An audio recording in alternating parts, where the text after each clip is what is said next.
सखी सखी बिजली ए सखी वर्षा सखी मेघा ए सखी लिप्सा जबन प्रथम पाहाचा कलिपद प्राण सखी ए बोला आगे बता तुम जानी छ सतरे को कथा तुम जानी छ सतर जानी ना ए बोला हम राजमार्ग रु आसु आसु मु गोटाए कथा सुनि गले सखी सतरे सखी को कथा सुनि तुम जानी छ नाइलो ए प्रछत्त गळे राजकुमारी कोड़े भारी सुंदरी मु कोन एते सुंदरी राजाना सलाम बयासी सुंदरी नीली नीली आखिरे म नीली नीली आखिरे म चका चका भौरी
तुम चारि भौणी मिसी मत कि कहीपानी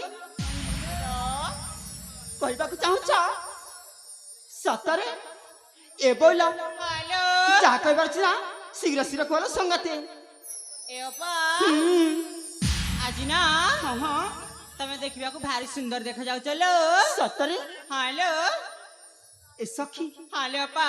एमती कथा कही मो मन को थय करना बोला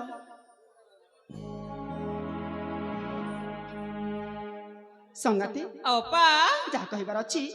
शीघ्र शीघ्र कह बोल ए ओपा आमे जहाँ कविता शुणिया को राजी किलो नालो सखी ए ओपा ताले शुणी नियालो निश्चय बोल सुला बयसी जुबदागारी ए बली बाकरा सुला बयसी जुबदागारी ए बली बाकरा आउ दुई काम करो आइबे ना सबरो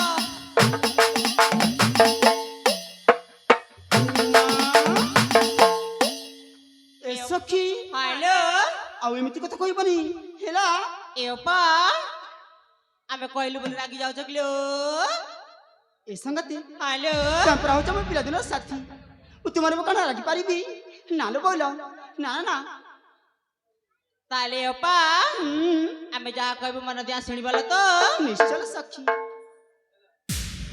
प्रेम करिबाकु इच्छा हेला न गो राजा कुमारी राजा कुमारी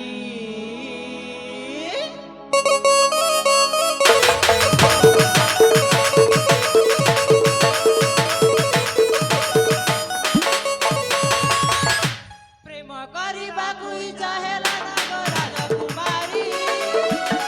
जुबा जुबा नाई उए झुरी झुरी प्रेम करिबाकु इच्छा हेला न गो राजा कुमारी जुबा जुबा नाई उए झुरी झुरी मने चिंता ने कर निसे पाइब बर मने चिंता ने कर निसे पाइब बर ए ओपा काई रागी जाउ चकलो तुम्हारे पर केबे रागी पारिबी दम धरलो कलिकसी सुदूरी जेमा राजा कुमारी दम धरलो कलिकसी सुदूरी जेमा राजा कुमारी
सरगर परी राजा कुमारी मह मह बासु आचा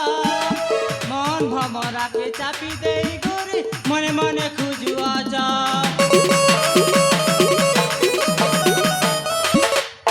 सरगर परी राजा कुमारी मह मह बासु आचा